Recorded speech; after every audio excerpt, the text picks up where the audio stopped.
LR, the liberal redneck here, wishing you a happy new year, and coming to you from a country fresh from witnessing one of the most despicable acts in the history of Christmas.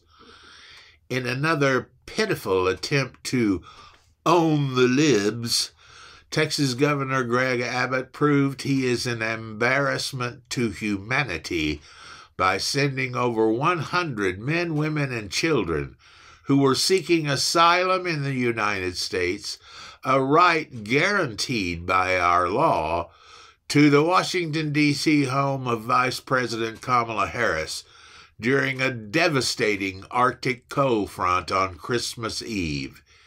He did not bother to notify anyone of his plan. He just dumped them on the street. Many were only dressed in jeans and T-shirts, deposited in a totally foreign city to them, in freezing temperatures. To make matters worse, Abbott considers himself to be a good Christian. In the process, Abbott committed a felony, according to subsection A1A2 of Title 8 of the U.S. Code, which makes it a felony, punishable by up to 10 years in federal prison, to transport or move or attempt to transport or move such an alien illegally in the United States within the United States by means of transportation or otherwise, in furtherance of such violation of law, knowing or in reckless disregard of the fact that an alien has come to, entered, or remains in the United States in violation of law. Abbott chose racism and bigotry over goodwill to all on the most sacred of good Christian holidays. Mr. Abbott needs to be taught a lesson. 10 years in prison is not enough for such a heinous act. He deserves 10 years in prison for each violation. This kind of gross behavior has been going on for decades in Texas.